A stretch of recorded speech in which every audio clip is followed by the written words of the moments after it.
one of the unusual things about this group is that each guy in the group can lead. Any guy in the group can do it. Straight out the Ville. It's the Back Alley Fellas podcast. They said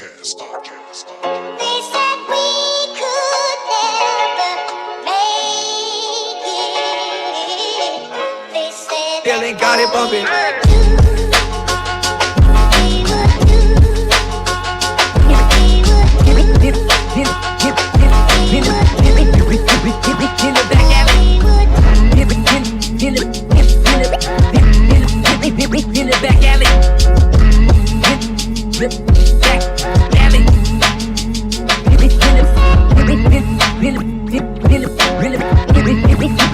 In the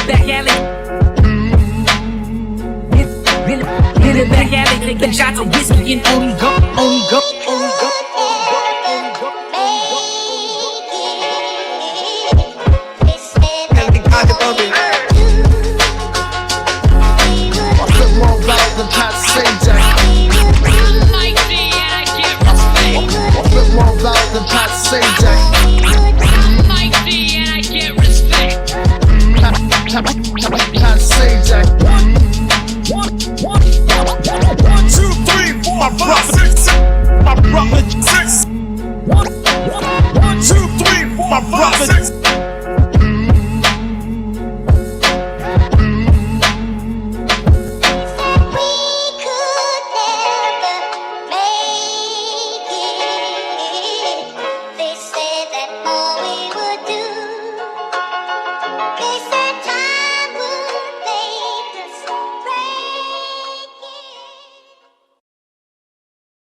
Ladies and gentlemen, boys and girls, you are now tuned in to the greatest podcast in the world. It's your boy, Mike D. I'm chilling with my brother, Six, Big Pat. What's going on? Going on? Sign language down. What's up? Yeah, how are 23rd you? Street. 23rd. Stand up. What's Represent. up, Kentucky? Stand up. What's going on? Let me sit around the One horn. time Big for Pat, Fat Blood. how you doing, beloved? Hey, I'm loving it. First, give all honors to the Most High. Then I want to give a shout out to my brother, Fat Blood, Reggie. Love you, brother. Love your family. Miss you. And hey, man, every day above ground's a great day. How y'all doing? Indeed. Brother Six, how you doing, beloved? What's going on, big brother? Glad to be on with you two brothers. All praise be to Allah, man. I want to give a shout out to Fat Blood. What's happening to all the people listening and viewing out there? We want to tell you to tell somebody to tell somebody to tell somebody. What's up, people? What's going down? What's up, Back D? Tell me something. I'm just chilling, man. Again, like my brother said, we want you to tell a friend, to tell another friend, to tell another friend to join in to this beautiful mosaic that we call the Back Alley Fella Podcast. We represent Louisville to the fullest, but we all in different states. I'm in the great city of Indianapolis. I was about to say the great city of Indiana, but I'm in the great city of Indianapolis, also known as Daptown. My brother's in Columbia, South Carolina. The week has been pretty good. I see y'all repping that Back Alley Fella merch. Definitely appreciate that. And all is well. So you know what we typically do is we going in because we got a serious topic today. I'm gonna let y'all know off the top. I ain't even got nothing in my drink because I want to be fully focused and focused. But this beat does kind of rock. I would like to see if we can get on this. This is I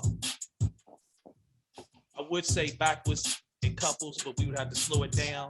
So this is for trios. This is for trios. Trios only. This is for trios only. So with that, let me just slow that down a little bit. Take that out a little bit. And it's always good to see you brothers. Always good to be seen, brother. Indeed. One time for our brother Reggie, that would definitely be the fourth member of this. We always shout him out.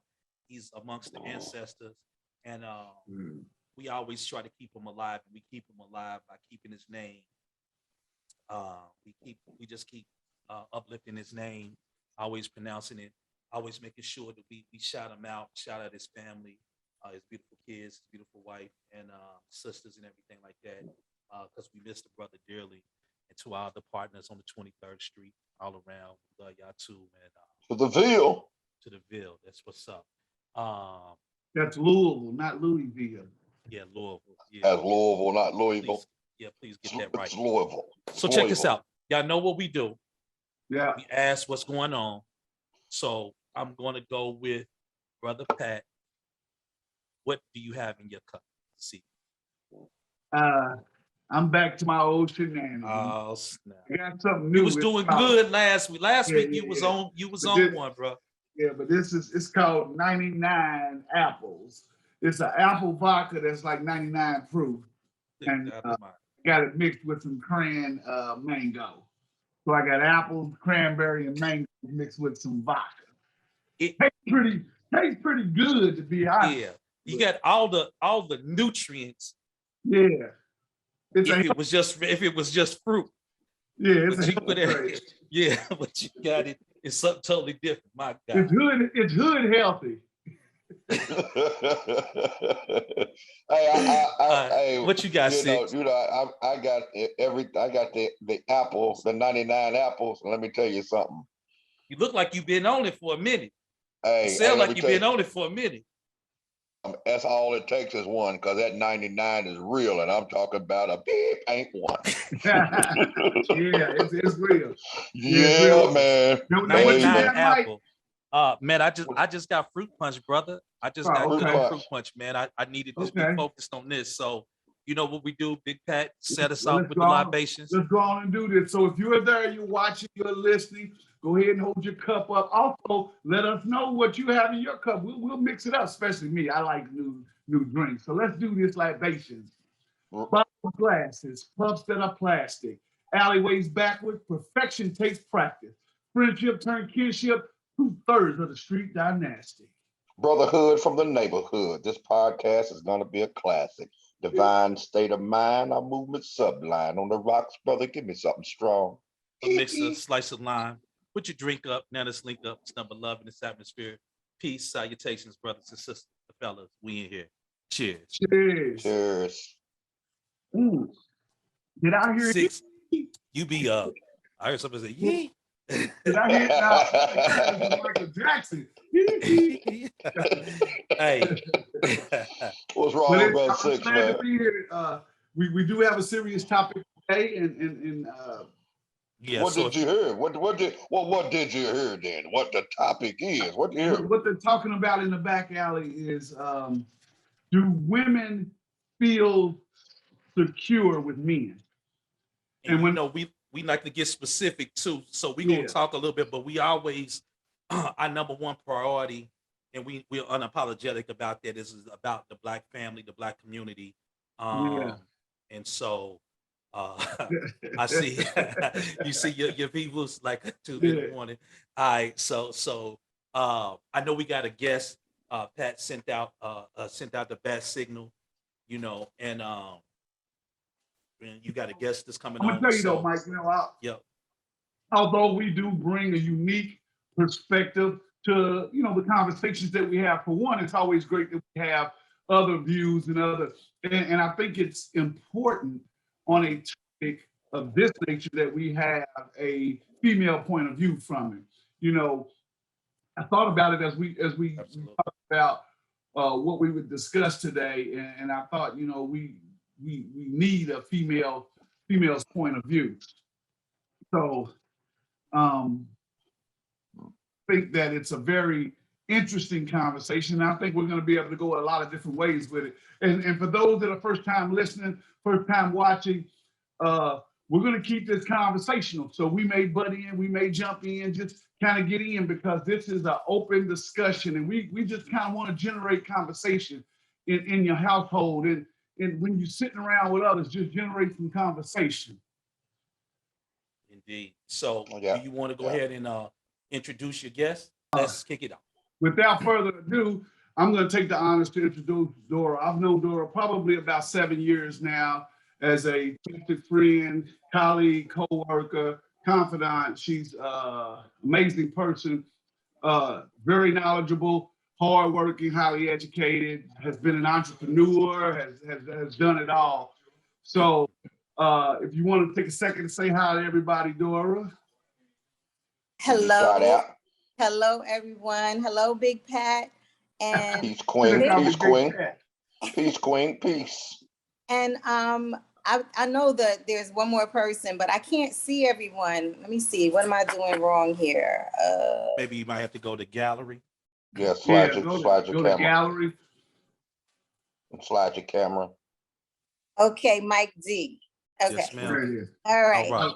All right. Greetings How you to doing? all Greetings, these greetings. knowledgeable brothers. This is an honor. I just want to No, say the I'm honor is No, all thank you, sister. Hey, yeah, the you honor feel is all pleasure. ours. Hey, Yeah. now there's really no rules, Dora, other than just kind of jump in because we want this conversational. We every once in a while we kind of get on our little soapbox, but we wanted conversation. Just kind Well, of jump in. You know how it is when we just having conversation. so let me be frank and honest. I'm frank on Thursday and honest on Friday. So let me just say, I really want to do a lot of listening today. I want to hear from you, Dora. I really want you to speak, and you're not speaking for the entire collective of women, specifically Black women. You're telling your specific story and whatever you want to share. But what I do want us to, I would like to be able to listen to you and get some perspectives that we typically may not be able to give because we're men, and we see it from a different thing. So you know the title, right? You still know what we're talking about as far as right. whether or not you feel Good, protected, and you can go Yeah. any way that you want to go with that. And because of this topic, I think it's only fitting that you kind of go and we build off of you. 'Cause Okay. there's a number of That'd be different, perfect. unless you had some specific questions that you want to go. I did not. Yeah, I do. I do. Okay. Let's start with a question, and then we'll let Dora build. Okay. Okay. So, All my right. question to you, Dora, is as a woman of color, do you feel that, and again, for those that are watching and listening, we're not racist or anything. We're dealing with our race because that's what's closest to us. But do you feel that men of color, Black men, have supported or make you feel secure? And when we say secure, I mean, I'm not sure about the other two brothers. I mean, financially, mentally, physically, emotionally secure in life. Well, Good question. That's a good question.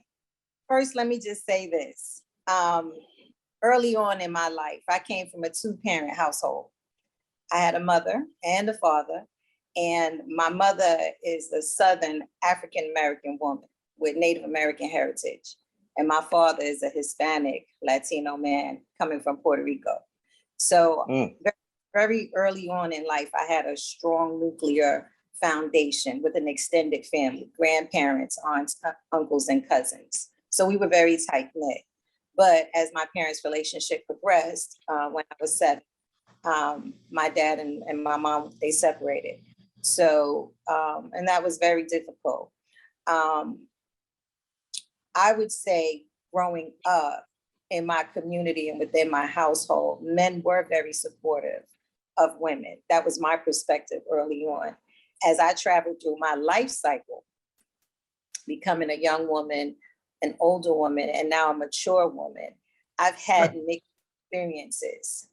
So I can say that being married, being divorced, and through the course of those relationships was based on situations at hand. Now, if I experiences, I can say that I had good support from Black men. Was it 100% all the time? No. But I can say coming from Brooklyn, New York, from the projects in the hood. I knew you was somewhere East Coast. I could hear all of that in you. I could hear all of that in you. Right. So coming from that tight knit community where brothers didn't have to be related to you to watch out for you. When my father was there, he made a great impact in the community, not just among his Latino brethren, but also among African American brothers was there, because my father comes from an Afro-Latino background.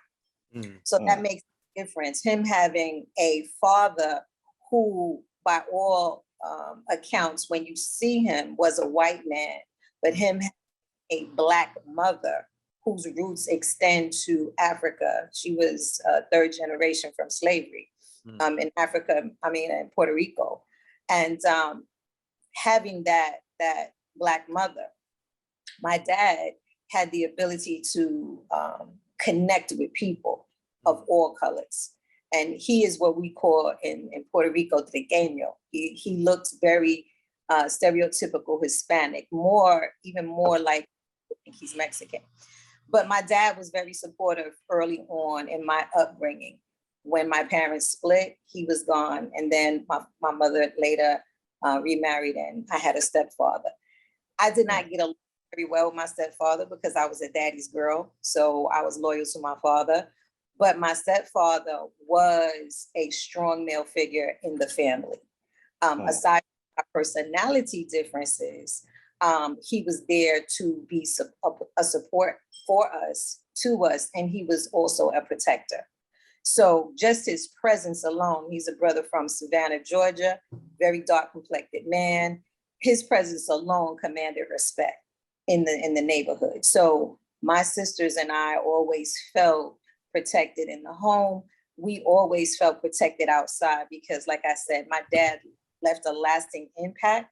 And when he was not around, it was always understood that we were supposed to be looked after by his friends and whomever he knew. So I had that support as a young woman growing up. In my personal relationships, there were times that I did feel like I was not supported emotionally. And it was because I did not understand the perspective of my male counterparts as they perceived me in my role as a woman. And then I had, and of course I had a different perspective coming from my background as a woman in relationship to them as, being males. So, it was kind of difficult. Anecdotally, if I look at the media, if I look at reality TV, if I look at the news, if I listen to the gossip, then anecdotally, without any statistics, I could say that overall, Black men do not support Black women as a whole.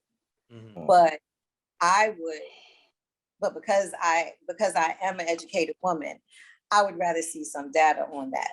I could not say for certain that the media is truthful in what they portray about us as a people. Of course, I know my history coming from many different angles.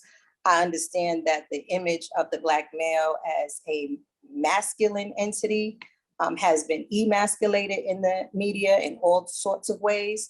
And there has been a movement to put a negative connotation upon our brothers, upon our men.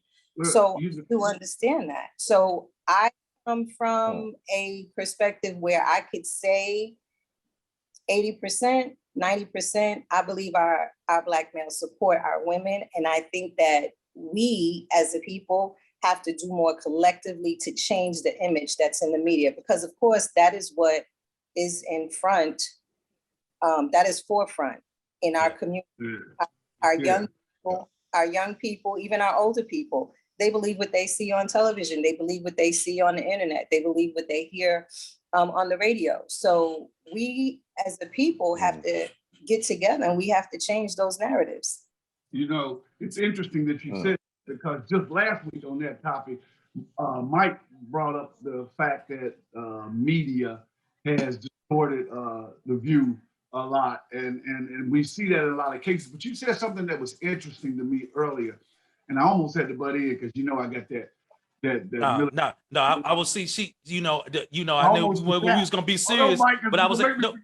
Go ahead. So, because I almost forgot, I should have wrote it down. But you said something that was interesting. You said, and I'm gonna paraphrase, of course, because I have forgot the exact words. Let me see where you go. The effect of you didn't at that point in time, you didn't fully understand. I know where you're going. Because I picked up on that too. Male counterpart. I picked up on that too. That was the one thing that I was going to highlight.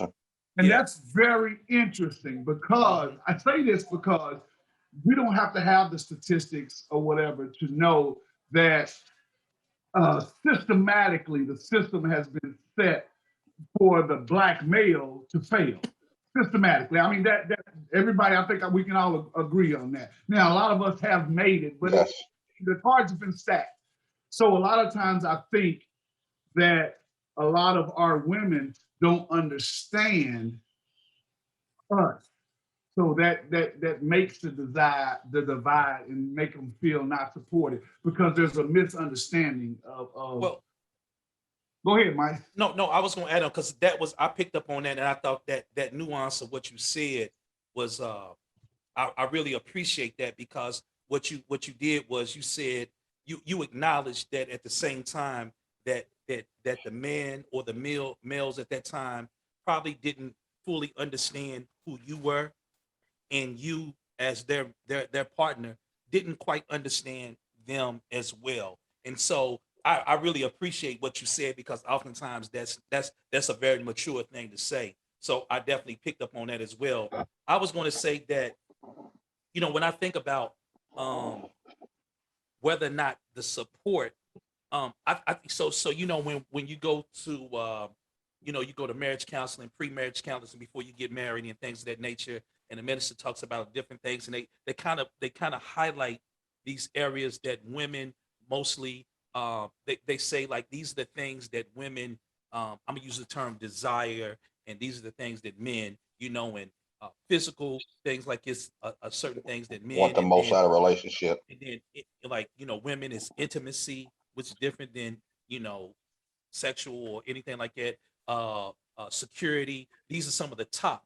And so when I thought about it, I was like, a lot of times we think about security and all those things, and we narrow that down into the financial bubble.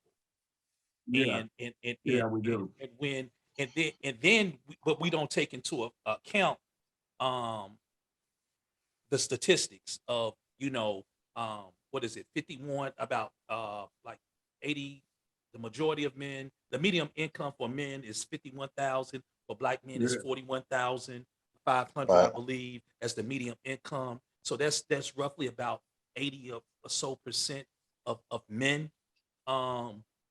If you earn 70 to $80,000 as a black man, you're in about the 10 to 13 percentile range. Hmm. If you're six figures, you're in a even smaller percentage, and then even if you get into the high six figures, that's even less than, and that's just for a black person. That's for a black male. Um, and so when you factor in those things, 80% of men are living at a 41 to 42,000, give or take.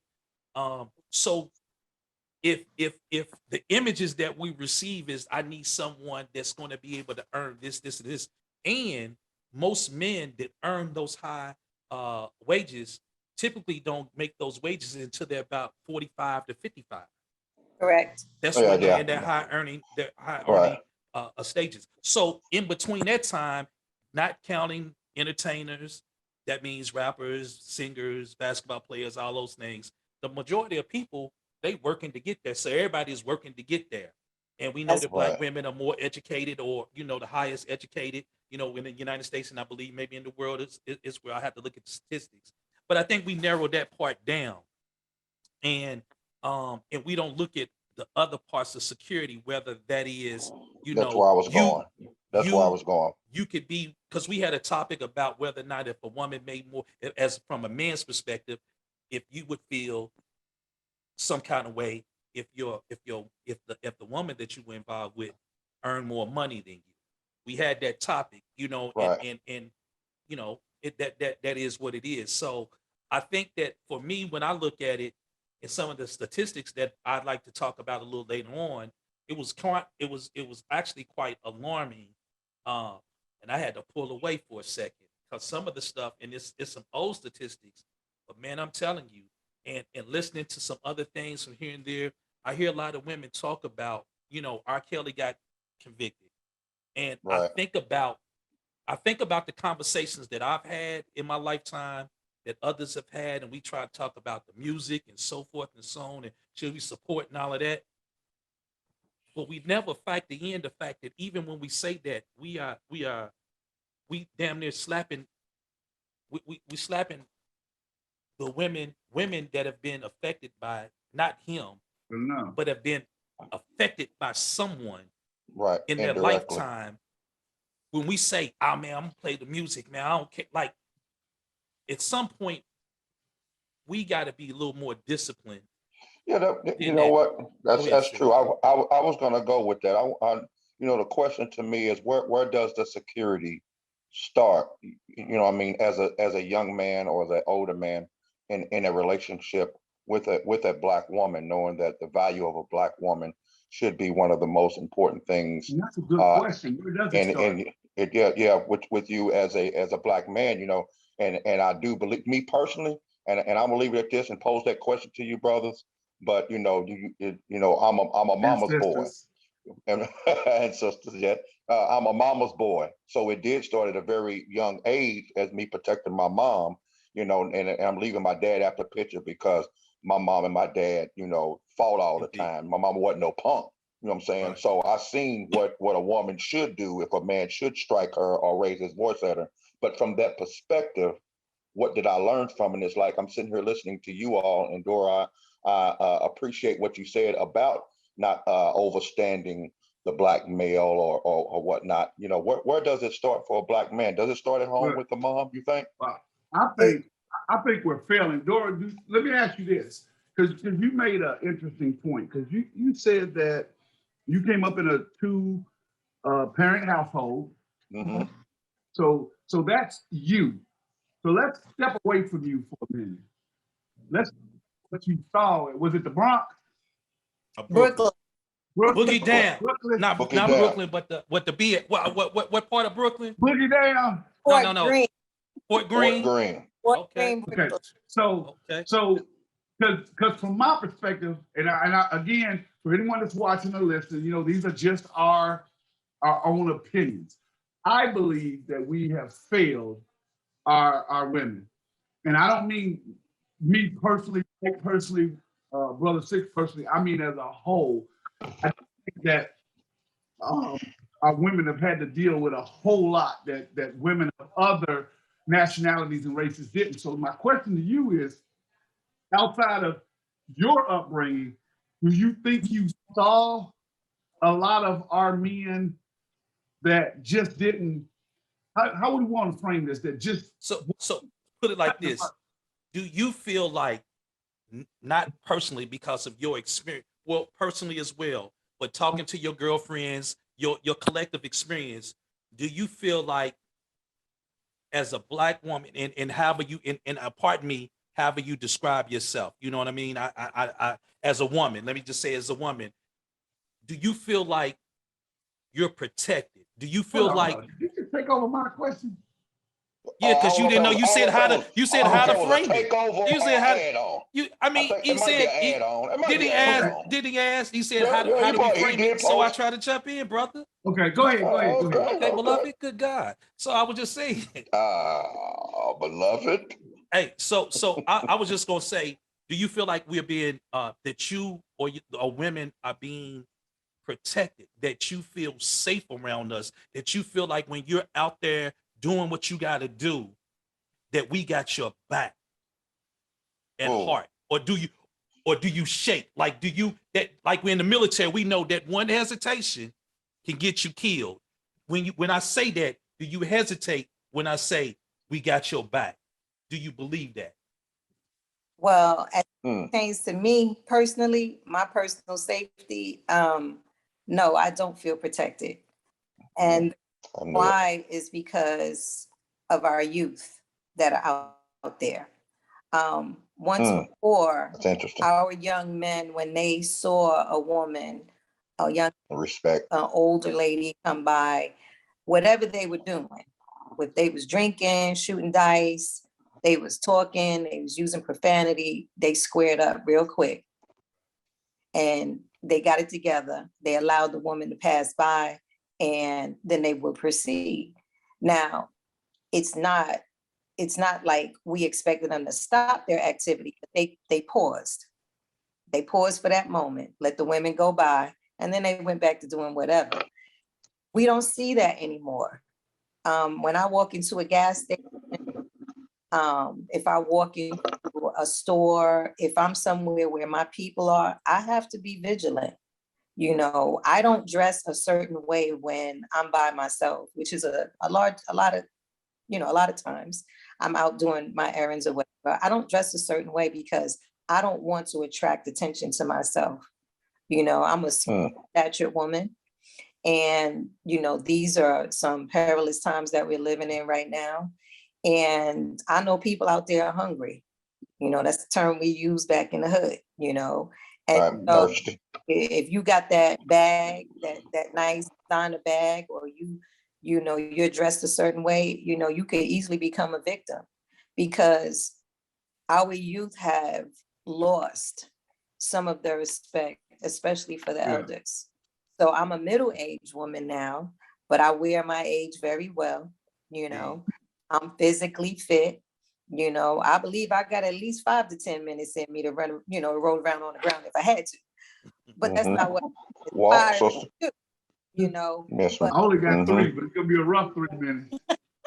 The expectation is that we expected our youth, not just in a particular area, but throughout the nation, to always look out for elders. But we're losing that. Now, I'm not saying it's like pervasive all the way around. I'm not going to say that, because I know there may be some youth here on this podcast that may feel like, oh, you know, she's talking crazy. But I'm not afraid when I hear the music pumping. I'm not afraid when, you know, I see hoodies and some of the gear that the young men may wear. What I'm afraid of is when I hear the language and I see posturing. That's what I'm afraid of, because I grew up in a I know what's for, you know, I'm not. Something's about to jump off. And so I to get up early in the morning and take care of my errands and things I need to do early. And I'm home back in my house where I feel safe, with, you know, my doors locked and my ring app activated, because, and it's just not our youth, but it's a lot of youth, you know. And Patrick, I want to say this. Our youth and our community is put on display so much in the media that you don't see what's going on in the Asian, Latino, Native American community. But do we do that? But do we do that, sis? Do we? Because I know I got young adults, 3 of them, and they be on that TikTok. You know what I'm saying? So I get it, but generation. Yeah, I know. But Generation Z, is one where they talk about they control. They don't get their news the way that we used to get it. They control the media platforms. So in many ways, when we talk about that, they are the ones that are pushing the algorithms. They're the ones that are pushing their narrative. So in many ways, we are some of the ones that are pushing, because and we can get in. That's a whole nother topic of why they feel like any attention is attention deserved. You know what I mean? But you have to understand that TikTok and social media, YouTube, it's, you know, all of that shares that's going to generate income. And it's almost becoming, like Brother Malcolm said, by any means necessary, they're trying to get paid. And so if doing it at, they're doing it and it's discrediting our community, it's not a good thing. When Black women start to feel a certain way being around their own people, that's not a thing. No, you know, facts. And I will say this, when the fair came around and I took my children to the fair, I had a rule: 3-4 o'clock we were leaving. Because there was a certain element that was going to come after hours when it started getting dark. And I had my young children, and I could not run and take cover with 2 young kids because someone wants to, you know, do their thing in a crowd of people.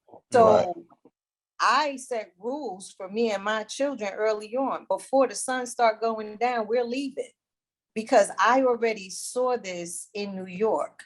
And now Right. I'm out, and I was watching it happen again. And so my kids already knew 3-4 o'clock, we get there first thing it opens. Because it Right. was just by myself. Daddy wasn't with us. He had to work. So I had to make the choice to protect my children by making wise decisions and taking them to safe family entertainment activities. And I also had to know when it's time for us to go home. Right. You know, I stopped going to church service, watch night service, midnight service, because people were shooting at midnight. And I had to drive my kids through the neighborhood where people were shooting from the church to get home. So I had to choice at some point, and I said, well, you know what? We can watch it on video. They videotaped it for the people that was like sick and shut in. So we stayed home and we did watch night service at home, and we watched the bell drop, but we did all that at home in the safety of our home, because in our own communities, we have lost the value of keeping each other safe, being our keeper. And I say that it is the job of the king, the lions, the mature males, to set the precedence. You know, you can't, and I'm not trying to kick dirt on nobody here. I know at all one time we was all young and we all did stuff. But what I'm saying is this: we have to set precedents, and we have to keep respect. And we are losing that. We are losing that. And it's because our older gentlemen want to still be 25. This is a fact. This is a fact. So with that, go ahead, Pat, because I want to pose a question. I said that because, like, just yesterday, my son who's 30 and his friend who's like 29, 30, we had a conversation, and we call each other about once a week. And they called me yesterday. It was like, hey, old man, we know his partner, Dex, was like, you know, we know you're gonna drop some wisdom on us. So, and it's funny, coming up in a affluent neighborhood, per se, I had a rule at my house. This was when my son was a teenager, that if I came home from work, any of the young men that didn't speak to me had to leave my yard. And that was the rule. And I meant it. I mean, there were several times I walked up, hey, Mr. Pat, one or two of them didn't speak, immediately, you gotta go. And I agree with you that we have to set some precedents, and we have to kind of take it over. I was gonna say, part of changing this narrative, Mike, is I think, and again, I know we're talking about do women feel secure, but I think this topic touches so many other areas. I agree. It's hard not to at least dabble. So my comment to the three of you all is, do you believe, it's a question and a comment, I believe that part of it is because Black men particularly have not dealt with their psychological shortcomings, issues that they've had. They've dealt with a lot. Black men have dealt with a lot. They've carried a lot of burdens on their shoulders for years. And one thing, Black men don't like to go to counseling or seek assistance. And then that manifests itself in relationships and taking care of our families and our women. So my question is, do you think that if we had a different outlook on mental wellness, that it would assist or help with taking care and making our women feel secure? You want? Real quickly. And I'll let you come back to Dora. I'm one that normally in here always go left, and this is the time to go left. I got a question for Miss Dora. Pose a question for you. And hold on, I already asked the question. I know. No, this along with your question that plays very, because I've been listening. I listened to Dora and then I listened to you, and I was like, oh, okay, that fits perfect. So I wanted to ask Dora this because I felt like what you asked was between, more what our response is going to be, and then Dora would follow. But anyway, this is what I'm gonna say.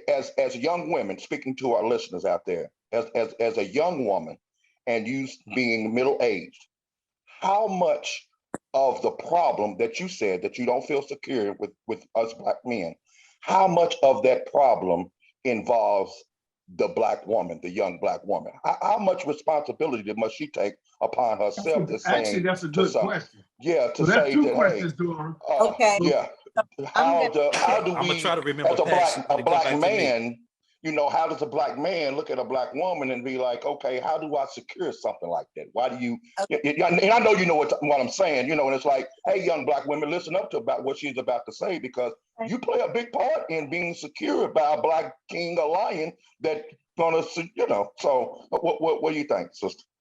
Okay, so what I could say, Big Pat, to you, what I could say first of You all, call me Big yes, Pat. That's what's I on the think screen, brother.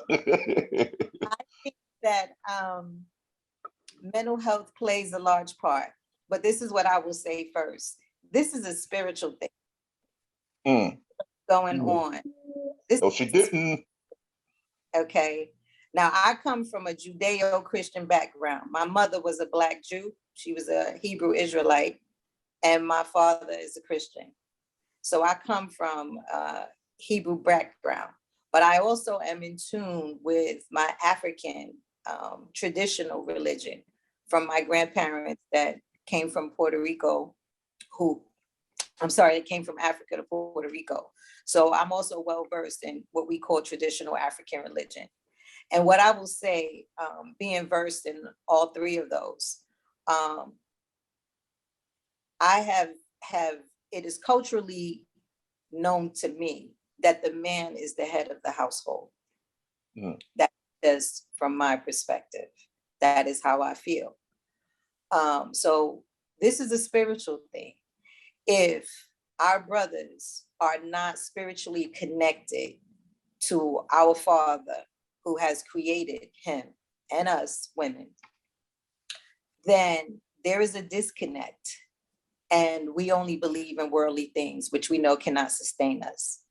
And so mental health cannot help you unless you are spiritually grounded, because you can't understand the concept of loving God, loving yourself, loving your family, and of course, loving your neighbor. So if you can't understand those things, then you're just like a piece of driftwood. You're just drifting around, grabbing onto whatever thing that attracts. So that's that part.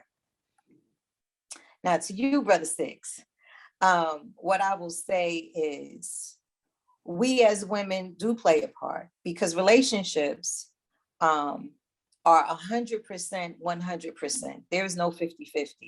It's 100. That's right. So it's all in how you present yourself as a woman. Now, I'm not talking about dress, and I'm not talking about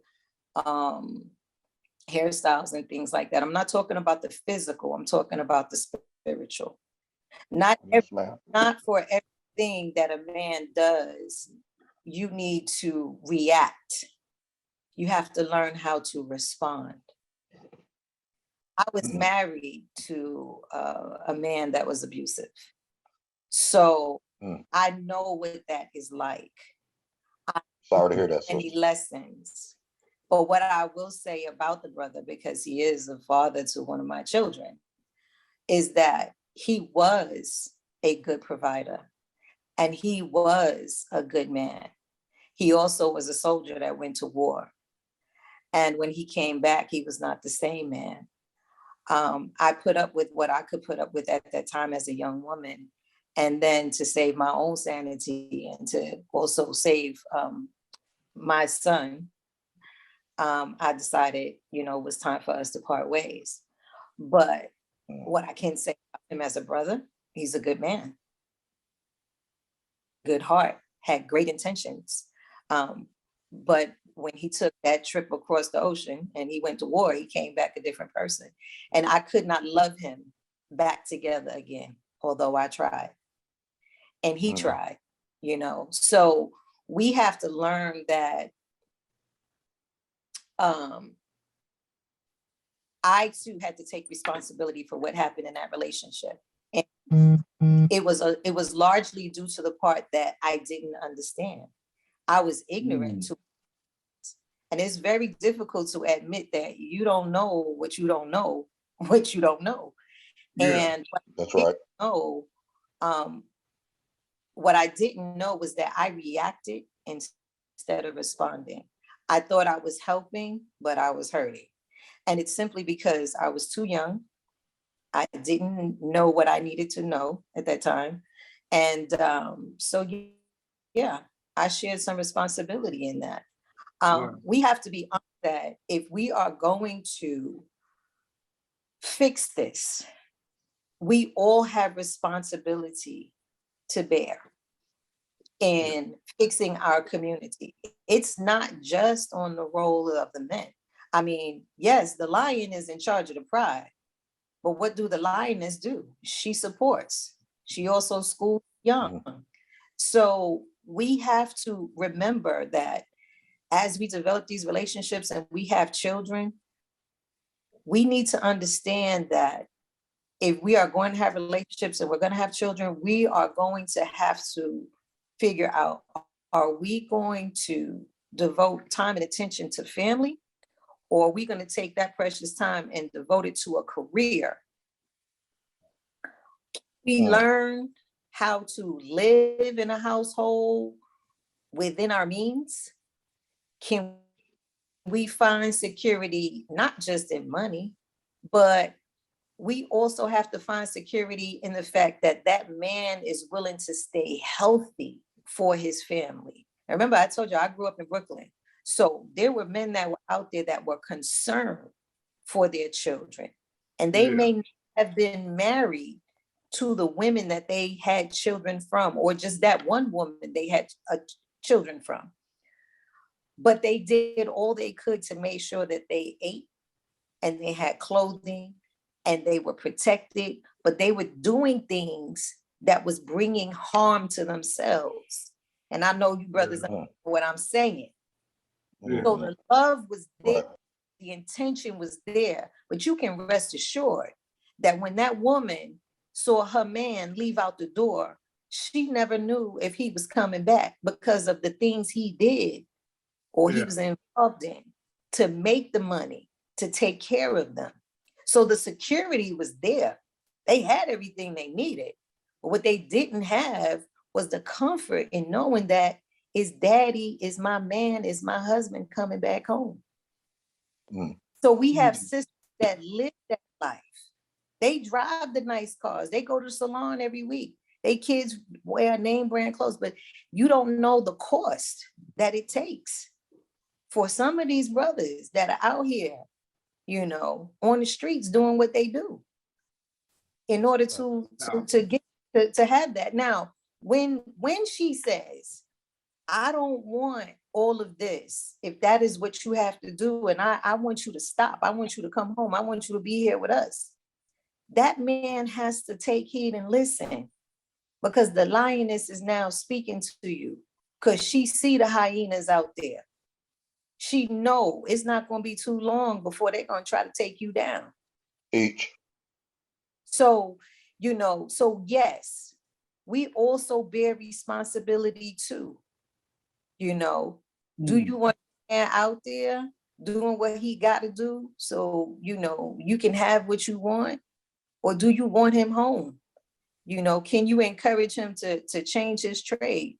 You know, go to school, do something different, be safe, you know, protect us, be home with us. You know, so there's a lot, you know, there's a lot. So I'm not going to say, you know, because there's a lot of brothers that's in prison right now for the very same thing I just said, you know, and they had all the good intentions, but they just was going the wrong way, you know, and the sisters that's left behind with all these children, you know, kids that raised without the man, got to take your kids to jail to see their father. I mean, that's not the direction we want to go in. But I understand, you know, I'm not saying, I'm not judging. I just know what happens. But then let's take the brother that does go to school. Let's take the brother that is educated. Let's take the brother that is the entrepreneur, does everything right. He can't be home because he's working himself to death. Yeah. That line. Himself Yes, to ma'am. death. So then You know? it's kind of, Yeah, it's So- the monsoon we in that have- is. So this is not just a thing on the surface. This is a spiritual thing. Our existence, our children's existence, our grandchildren and great-grandchildren's existence. This is a spiritual thing. This is a spiritual thing. Mm. And we have got to go back to the ground, to Mother Earth. And we've got to figure out from whence we came. now, So we came from the dust. And there we shall That's why it's a return. That's right. and you know, That's right. it's weird how all this stuff ties together, because if you think about it, once they took God out of schools, look at what happened to the school system. I can remember when we were kids, you know, not only did you say the Pledge of Allegiance, but they prayed in school and they did all of this stuff once they took all of that out. So I agree that it's a spiritual thing. And I think things like this podcast and these conversations will at least help to further us or move us down the road a little further in fixing some of these issues. And it's always a pleasure when I talk with you, though. I learn something. I feel like you know, it's so funny with all the school and stuff I go to. Every time I talk to you, I feel like I'm back in class. I learn something else every time.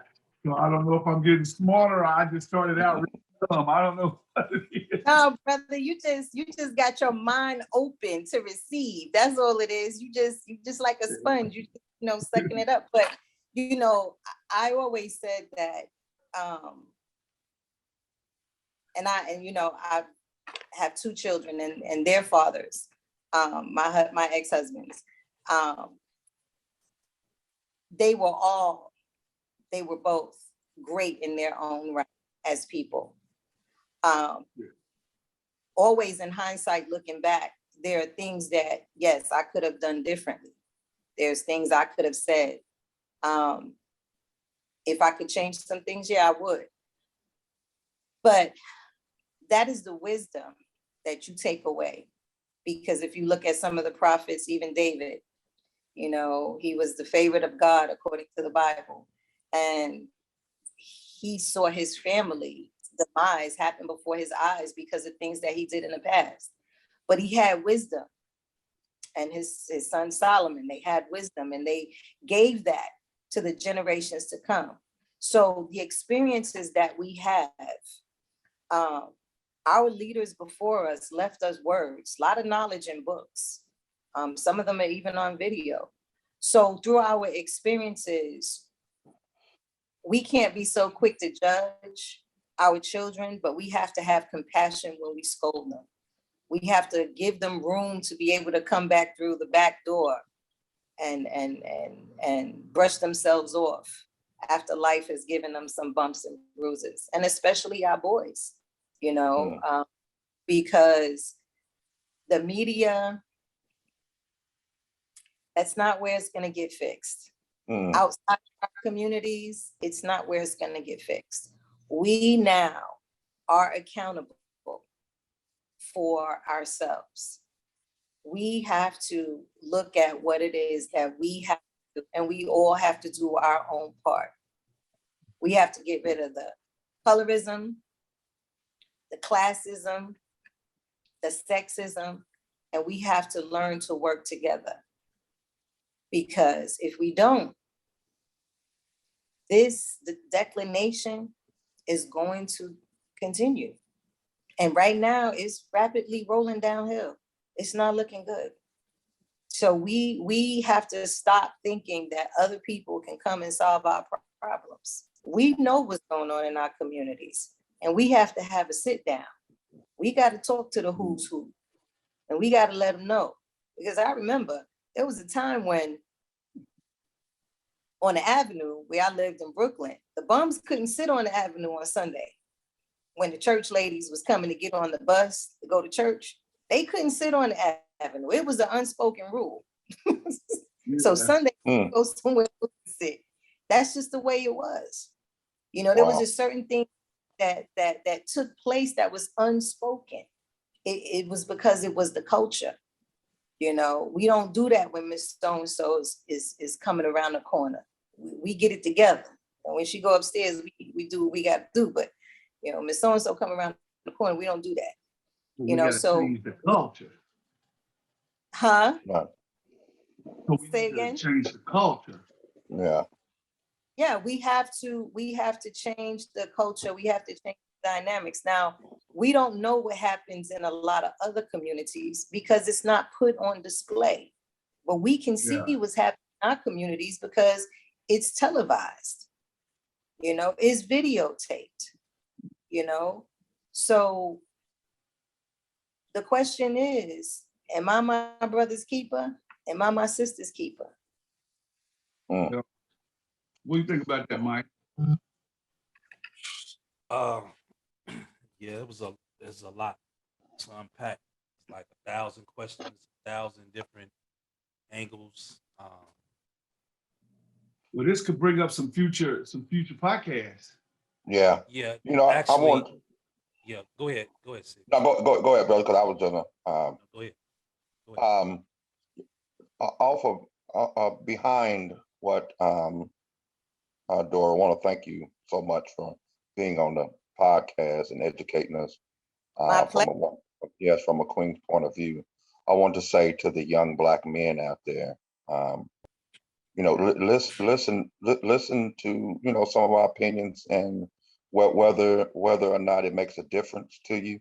At least listen. This podcast is just to get the conversation started. And I want to say to our young Black men, look into the mirror and try to evaluate yourself, man, because in this day and time, if you don't respect yourself, you won't know or even want to know how to respect others. To my young Black women out there, when you're looking for a relationship with a man or whatever you prefer, how do they treat their mother is what I was taught. That's a very good clue on what you're getting yourself into. Me coming from the nation, when you're in the relationship, we do what we call courting. We don't date, we don't see each other, we don't shack up. It's something that we call courting. You take that sister, you take that brother to court before you get involved with this brother or sister for a lifetime. So I just want to say to our listeners, men and women out there, my brothers, the value of a Black woman reigns supreme. Without her, we have nothing. She gives birth to a generation, not to an individual. To my sisters out there, you are the key to what we do and how we live. You are the backbone. They say with every good Black man, you best believe there's a strong Black woman.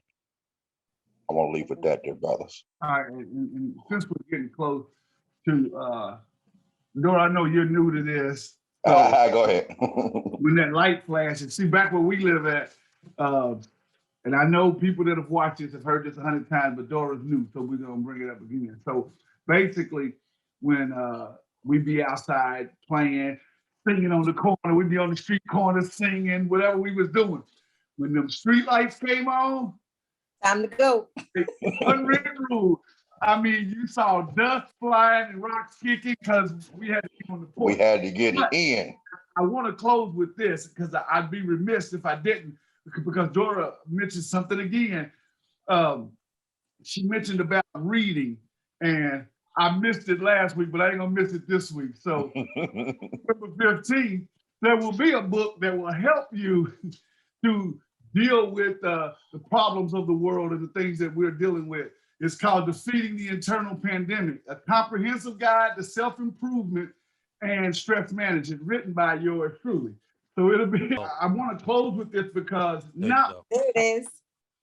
Okay, not because defeating the internal pandemic, not because I wrote it, but because I truly believe that this book can help, especially Americans of African descent. We deal with a lot of internal problems.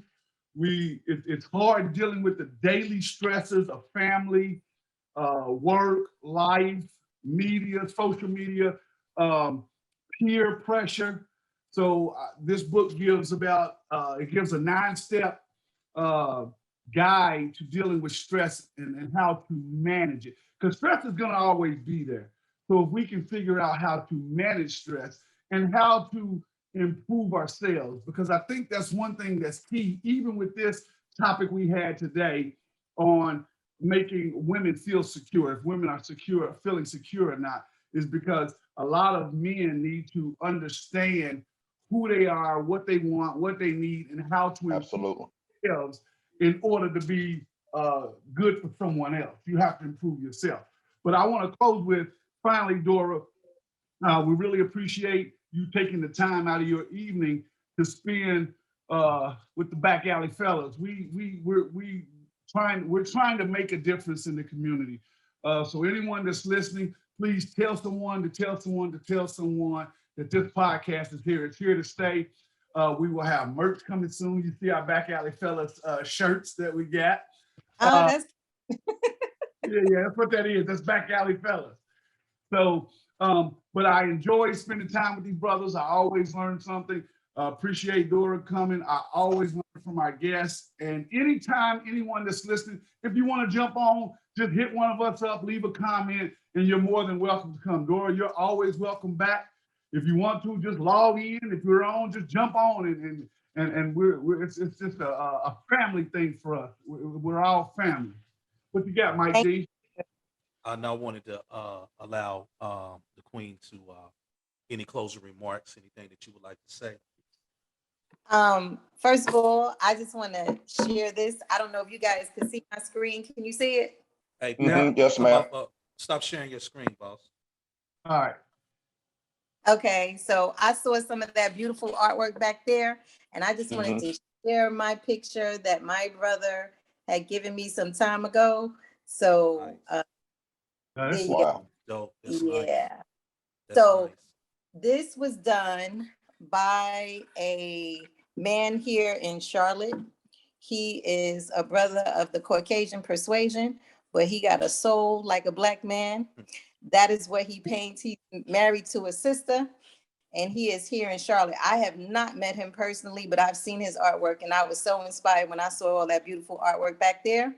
So I wanted to my picture that my brother had given me as a gift a few months ago, and just to let you know that the culture is strong, it's still alive.